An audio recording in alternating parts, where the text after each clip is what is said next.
Hello students, how are you? Hope all of you are fine at your home. So stay at your home, be safe and be healthy. Yes dear kids, I am Mrs. Manpreet Kaur, your geography teacher from your California Public School. Yes dear kids, today we have to start the 7th class, 3rd chapter. Its name is the global warming. Global warming. What is the global warming? Global warming, we can say that the increase in the average temperature of the earth atmosphere. Increase in the average temperature of the earth atmosphere we have to call the global warming. So we have to discuss about the global warming. Why it is increasing? What are the reasons behind it? उसके पीछे क्या reasons हैं? So which topics we have to discuss in this chapter? Greenhouse. What is the greenhouse effect and its causes? Global warming. Why global warming? Meaning causes of ozone depletion. Impact of global warming का क्या है? Changes pattern of distribution. Ways to reduce the global warming. So these topics we have to discuss in the 3rd chapter. Its name is the global warming. So let me start. A greenhouse. Greenhouse क्या है बेटा? Greenhouse we can say that is a building whose roofs and the walls are made up of the transparent glass.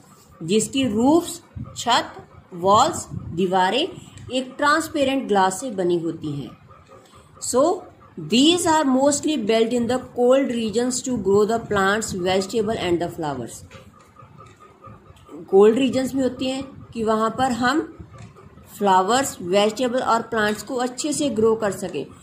One time the sun rays are entered in it. एक बार जब sun rays इसमें enter हो जाती हैं, they never be reflect outside. वो बाहर नहीं आ पाती.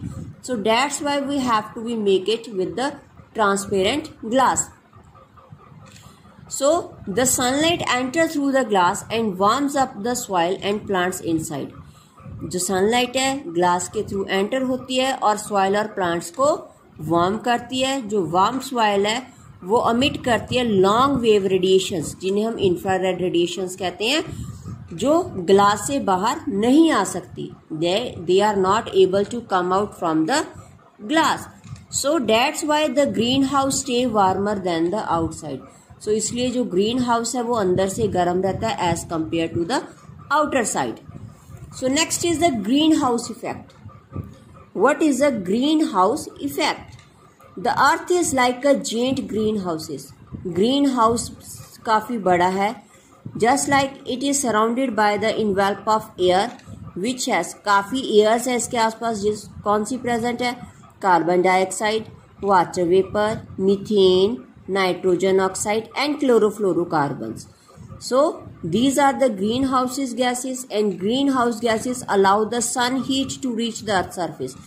जो ये गैसेस हैं ये अलाउ करती हैं कि सन रेज को कि आप अर्थ के ऊपर आ जाओ, बट जो अर्थ से रेडियस वापस जाती है उन्हें अलाउ नहीं करती कि वो वापस एटमॉस्फेयर में रिटर्न हो जाए. But do not allow the infrared radiation to escape from the atmosphere, कि एटमॉस्फेयर से बाहर चली जाए. So this heat absorbed by the greenhouse gases. जो ये हीट निकलती है, इंफ्रारेड रेडिएशंस निकलते हैं, वो ग्रीन हाउस गैसेस के द्वारा एब्जॉर्ब कर लेते हैं, जिससे जो हमारा एटमॉस्फेयर है वो हॉट रहता है. Now the whole cycle and its effect, और उसके साइकिल को और इफेक्ट को हम क्या कहते हैं? Green house effect. जो फर्स्ट ग्रीन हाउस इफेक्ट था, फर्स्टली डिस्कवर किया गया था French scientist whose name is the J.B.J. Forer in the 1827 में. So next is the global warming. What is the global warming?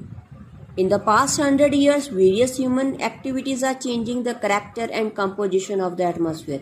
कहते काफ़ी हज़ारों साल पहले, ठीक है, ह्यूमन एक्टिविटीज़ के कारण एटमॉस्फेयर की एक्टिविटीज़ में बहुत ज़्यादा चेंजेस आई हैं. जैसे burning of fossil fuels increasing over a day by day, deforestation, emission of industrial units से काफ़ी ज़्यादा green house gases बाहर निकल रही हैं. So these all gases have to be effect on our atmosphere. So ये सारी gases हैं, burning of fossil fuels है, so ये सभी के सभी हमारे atmosphere के ऊपर effect डाल रहे हैं. What they are affected? Carbon dioxide is the main greenhouse gas. Carbon dioxide हमारी मेन ग्रीन हाउस गैस है which is the responsible for about 50% of the green house effect को करने में 50% वो रिस्पॉन्सिबल ही है. जो main reasons for the increase in the air temperature is the rise in the carbon dioxide level in the atmosphere. कहते इससे क्या है, जो कार्बन डाइऑक्साइड का लेवल है वो एटमॉस्फेयर में ज़्यादा हो रहा है. सो इससे क्या है, that is called the global warming. और we can say that increase in the level of carbon dioxide in the atmosphere is known as the global warming. So greenhouse effect has a direct impact on the global warming. कहते जो green house effect है उसका सीधा impact हमारे global warming पर पड़ता है, मतलब वो इंक्रीज हो रही है day by day. So that is the global warming. Increase in the level of the carbon dioxide in the earth atmosphere is called the global warming. और we can say that average temperature increase हो रहा है इससे हमारे earth का atmosphere का. So we have to discuss about the what is a greenhouse, second greenhouse effect, and third one is the what is the meaning of the global warming. So hope all the students have watched the video. So take care, bye bye.